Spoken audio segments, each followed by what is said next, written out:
Okay, so we just read the Grimm's brothers story, The Gnome.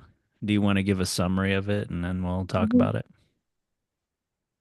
Yeah, so there's a king with some that really likes trees and stuff, and he has three apple trees that he forbids anyone from picking the fruit of. And it said that if you picked like the fruit, that he'll wish you to the ground. Yeah, 100 fathoms underground. Mhm. And he has three daughters. And one day they're taking a walk and they stop at one of his trees. This is And during harvest time. yeah, during harvest time. And the apples are as red as blood, and there's so many on the tree that it's being weighed down. So the youngest daughter, she tells her sisters that she doesn't think her father will wish them upon the ground if they just take an apple, because they've been waiting for an apple to fall for a while, but it doesn't fall. So she just grabs the apple and shares it with all of them. Um, and then once they all eat the apple, they immediately disappear into the ground. And after that, the king and everyone is wondering where the princesses are. And he immediately orders a search. And he promises the young men that if they're able to find his daughters, he'll give them to him in marriage. Um, so this draws a lot of men from the whole kingdom. They're out looking for the daughters, but they can't find them. And eventually, three hunters join the search, and they're all brothers. Um, and yeah, they're looking, and after a while, they're starving, and they come across, I believe, a castle, um, and there's like hot food being served, There were many, and many rooms, beautiful apartments yeah, too. And in one of them, yeah, yeah, they found like this feast with dishes that were still mhm, so warm they were still smoking. yeah.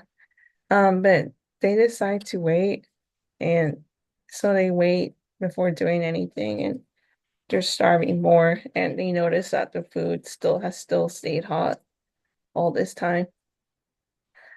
So they decide to go and they help themselves to the food, and then they decide to draw lots for who will stay in the castle while the other two brothers search for the princesses. And by the way, yeah, So, they've decided to stay and live in the castle. So mhm, the one staying behind is like staking the claim to the yeah. castle or something. Yeah, so on the first day, the elder brother draws the lot to stay in the castle. So the middle and younger brother, they go off and search for the princesses. And while they're away, like a little manikin or no approaches the brother and asks it for a piece of bread. So he cuts a piece of bread, but then the gnome drops it to the ground and asks him if he can have another one. So when the older brother does that, the gnome like grabs a stick and starts beating the elder brother, um, and disappears. So then like the other two brothers come back, and the el and it, the second brother draws the lot to stay the next day. Um, and then the And the elder same and the thing happened to youngest him. go off. And yeah, the same thing happens with the mannequin beating him up after requesting like a new piece of bread. Um, so then comes the third day, and it's the youngest brother's turn to stay. And the other two brothers haven't said anything about the gnome. And it's revealed that they kind of dislike him because he's never been one of the forest, whatever that may mean. Um, so yeah, those two brothers go off into the forest to look for princesses, and the youngest one, his name is Hans, I think. He stays. And the same thing happens, like a little gnome asks for bread and then drops it and requests a new one. But this time Hans he refuses and tells the gnome that he should just grab that piece of bread off the ground. And the gnome tries again. And then Hans says something at like along the lines so that he can't grab his piece of bread and he doesn't deserve food to eat. Um, so that makes the gnome really mad. And then uh, Hans like beats the gnome up, and the gnome begs him to stop and tells him that if he stops beating him, he'll tell him where the princesses are. So Hans stops, and I think the gnome tells him that there's a well and that the princesses are like trapped under there with dragons, like on Actually, each he level. he Uh, he ended up going with him. He took him yeah, to the well. And yeah, by the way, the story refers to him as a mannequin only until he gets beaten by the youngest, and then it says took my dear mannequin and gave him a thorough beating. So that's where the author inserts himself into the story and says it's yeah, his mannequin. But yeah. yeah. Anyway, So, yeah. anyways, now Hans knows where they are, and when the other two brothers return, uh, he tells him about the mannequin and how he beat him up, and then the other two brothers are really upset about it. They're like angry with him. Um, I forgot why, but probably something to do with them disliking him already. But he tells them that the mannequin, he shows them the well that the mannequin told him about, and they decided to take turns like scoping the well. So the eldest brother goes in and he takes a bell with him and he tells them that if he rings the bell, he must be drawn back up. So he goes in, but he doesn't go in that far before he starts ringing. So the eldest is immediately drawn back up. And then the second brother goes in and he goes in a bit further, but I think eventually he rings the bell too. So he goes back up, and then it's Hans' turn to go, and he goes all the way to the bottom of the well, and he notices that like on each level there's like princesses, um, one princess with like multiple heads of dragons that they have to comb and take care of. Um, so he gets off the basket and he goes to the first level, which is the eldest princess with nine dragons, like in their heads are on her lap. Nine-headed And dragon. yeah, nine-headed dragon. And he decapitates them all and rescues the princess. And that princess is very happy, so she gives him a golden stomacher. Which And is like the front of those old kind of dresses that's sort of yeah, like yeah, down it's like from the the chest area to like the stomach kind of area. yeah, it's like the front panel of a gown. There you go, Um, front panel. and so yeah, he's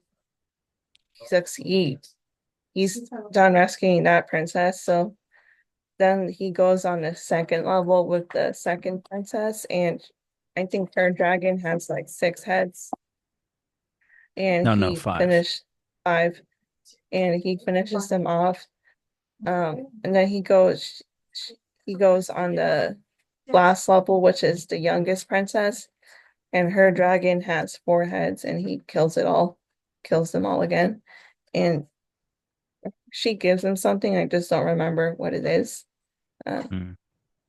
but And they embrace him and just give him yeah, endless kisses. yeah, yeah. So once they're all regrouped, he sends each princess one by one back up to the well, and they're out in the sunlight again.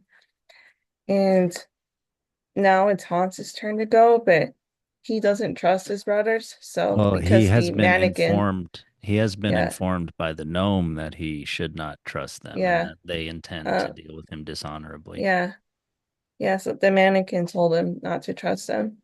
And so he places a heavy rock on the basket. And as the rock is being drawn up, the brothers cut the rope and it falls to the ground and they take the princesses with them. Um, so yeah, like Hans was able to confirm that. So yeah, they take the princesses to the castle And and Hans is still they instruct the princesses not to say what really yeah, happened. yeah. So then Hans is trapped in the well and spent such a long time there and he becomes kind of hopeless and depressed. Um, so sees a flute on the wall and he kind of asks the flute, what's the point of being there if it's not like a happy place? Um, and he eventually starts playing the music. And as he plays the music, mannequins start appearing everywhere with Yeah, with every each note. note, a new one appears. Yeah. No, no, And eventually, gnomes. yeah, gnomes. And then eventually, like he's surrounded completely by gnomes, and they ask him what he wants the most, and he tells them that he just wants to get outside the well and see the sunlight. Um, so like the gnomes, they're actually flying gnomes, so they just pick him up by the hair and haul him up the well, and Each gnome on yeah, one of his hairs. yeah, yeah. So Hans is free and he immediately goes to the castle and tries to tell the king what happened, but the king imprisons him because the princess has fainted this was like at when one of them was about to be married off to one of the brothers. So the king thinks that he harmed them in some way. Um, so he gets thrown in jail. Uh, but then like the princess has begged the king like to let him go, and the king asks them why he should do that, but they tell him that they're not able to say. So he orders them to tell it to the stove then. And so they tell it to a stove and he's listening secretly outside and he eventually hears what really happened with the brothers betraying Hans and kind of them being blackmailed into marrying them and not and keeping the secret. So the king puts the brothers he sets them to be executed by hanging, and he marries off Hans to one of the youngest princess. And then like the writer self-inserts again by saying that during at one of the weddings they were wearing glass shoes, but then they hit it against the stove and they broke. Yeah, and they said clink and were broken. Mhm. Mm, yeah. Yeah, what are your first impressions of that story? Mm, I mean, obviously, at the beginning, there's kind of a Garden of Eden-esque yeah, environment with like this powerful king who has trees, different types of yeah, trees. No one is to eat of them. And yeah, then you have like a little girl who like sees how juicy they are. And they're linked to blood there. That's, you know, probably yeah. something there, but and then she talks about how delicious they look, and then she gets someone else to eat, just like Eve with Hmm. Adam. Yeah. So yeah, just yeah, there's always a forbidden fruit or like food in general. Just like the other time it was the snake that no the servants weren't supposed to eat. Um, Hmm. Yeah, yeah, and yeah, you will surely die if you eat of the fruit mhm. in the Bible, and Yeah, in this story, you will be 100 fathoms underground if you yeah, eat of the fruit. But there is a redemption later on if someone saves you. mm, yeah, so like they kind of get dragged into a hell of sorts. Like it's kind of like hell with the dragon heads, and Hmm. sometimes like there's that book with like multiple about the multiple levels of hell. So like each You're princess is talking. like on a different level. Like Mm, the I you're talking think about Is it Milton. like Dante's Inferno or no, no, not that one. Or Mm, Milton. Yeah. mm. Yeah. Maybe both of them. I don't know. think, but yeah, I think yeah, one of those was about like there being like multiple levels of hell. Yeah, yeah. Yeah. I don't know if I don't think that I think when he goes down into the well though, there's only one level and there's like three chambers or something like that. Oh, I thought there was like multiple levels, but anyways, there's like multiple facets some Mm, kind of way. hmm. But because like I thought like he Yeah, there's a yeah, I first don't really door, the know. second door, and a third door. Oh, It's okay. it's just one level. But anyways, in my head they're still kind of in a hell of sorts after eating the apple. Well, certainly. I mean, they're yeah, way Yeah. down there. Yeah. Yeah. Yeah, nine heads, five heads, then four heads. And five plus Mm, four obviously is nine. There are 100 mm, fathoms down there. yeah. Yeah, one thing that I noticed was that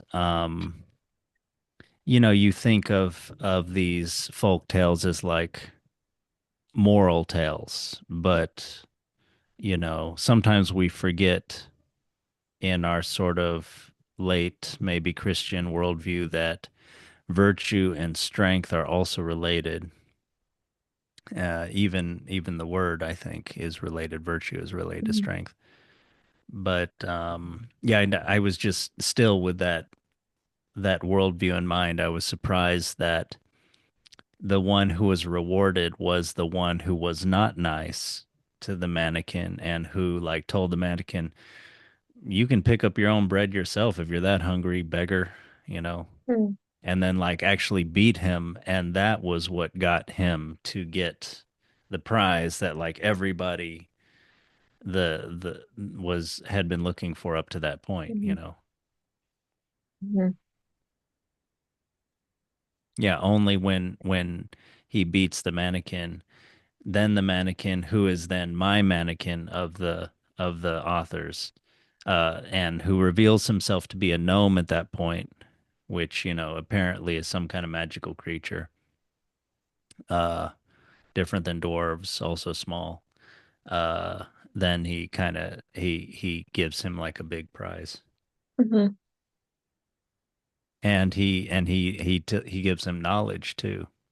mm, So yeah, so he gives him power and knowledge. So that's kind of like, you know, the prize of at least some of the presumably of some of the king's trees, mm, if we're sort of likening it to like the Garden of Eden in some way, maybe. mm, Yeah. And the brothers were green and yellow when they were so angry when he told him of what happened. I guess, you know, maybe mm. green with envy or, you know. Oh yeah, that's true. Yeah. Yeah, but what do you notice about this? Mm. Yeah, there's the apples, and then there's like more forbidden food at the castle that the brothers find. Right, yes. Um, Yeah, but that that they seemed an still, enchanted like yeah, castle that you definitely shouldn't be eating any food from. yeah, yeah. So again, like it's kind of a thing where like these stories aren't about the people that were good and didn't eat the food. It's about the people that ate it and messed up, uh, Although way. But they then, did descend into like a yeah, world of danger yeah, after that. yeah, But yeah, that's how they eventually get the prize. Although two mhm, out of the three of them don't and are executed. yeah, yeah. So But they yeah, had again, tried to like you said. betray. Maybe this is like a night story, and they had tried to Mm, betray their brother, and that's why mm, they were executed. They had betrayed. They had lied to the king. They had mhm, done multiple sins, I guess, or mhm, they had offended the wrong people. mhm, Sorry, what were you saying? mhm. No, yeah, no, never mind. But the food being so hot that it smoked, and this eternally like smoking food, even after they waited half a day, the food was still hot. Yeah, yeah, it's a sign it's not right in there. Yeah, something unnatural. Yeah, wait, This big castle full of beautiful apartments. No one is there, just this food. yeah. But anyway, yeah, and then they decide they would like keep the house, they would occupy it, and that the other ones would go look for the king's daughter. It's like we've already got this Hmm. good thing going. Let's, you know, not abandon that. Yeah. Yeah, I wondered like the eternal hot food was kind of indicating that house again is like connected to the underground in a way. Um, How so? What kind do you of mean? like kind of like hell, like it's kind of thought of as hot all the time. So Oh, I right, don't yeah. know, Hmm. but maybe in a subtle way. Yeah, eternally hot. Yeah, that's right. Yeah. Yeah. Yeah. Yeah. What else did you notice about this story? Yeah, I'm just not noticed, but I'm just wondering why the dwarves had that You mean the gnomes? interaction going, the gnomes had that going on with the brothers where they would like ask for the bread and then beat them up. Like I kind of wonder what the purpose of that was, aside from t is telling them to get out of the castle or what? Yeah. Or were they Yeah, testing the brothers in some way and they kind of each failed the test until Hans it seems like that. Yeah. acted differently? Yeah. I mean, yeah. I guess when they come to the castle and whichever brother is there answers the door, I mean, I think according to most traditions, probably you're supposed to help the guest, you're supposed to give the guest food. Hmm. But then the guest is maybe violating some sort of guest, protocol, propriety, and by dropping it on the floor immediately, the story mentions. Hmm. And so maybe it's like obvious that it was intentional or something, but yet they still sort of foolishly like just pick it up or something. Hmm. Or maybe they just make themselves vulnerable by bending down, and that's when he Hmm. grabs their head and beats them with a stick. Hmm. Maybe it's something always, like I mentioned, maybe this is like knightly virtue in some way, like as in like a soldier, Hmm. because you should still, yeah, be vigilant. You want to be a good host, but not be foolish, not put yourself in too vulnerable a position, Hmm. especially with someone you don't know or something like that. Hmm. Because this is like a stranger at the door, a stranger guest, yes, but still a stranger at the door. I wonder if there's echoes here of like Odysseus or something like that, but I think when Odysseus comes back to his own castle, there's maybe just it's mostly about propriety. But anyway, yeah, with the Odysseus stories, there is kind of like a lack of observation of the suitors. You know the story, right? Where there are suitors who are for his the hand of his wife. Hmm. Everybody sort of assumes or wants to assume that he's dead because he's been gone about 20 years Hmm. since the start of the Trojan War. Hmm. But they there are hints in Homer of how like his muscular leg is like glimpsed underneath his robes, even though he's disguised as a beggar. But like there's like hints there where if they had been careful and observant, they would have realized they were not dealing with someone that was to be trifled Hmm. with. Hmm. But I don't know. Yeah. Anyway, the two older Hunter brothers, yeah, make themselves vulnerable, and yeah, and then the youngest one kind of shows more pride or more um yeah, wherewithal, Hmm. and Yeah, and then he beats the mannequin.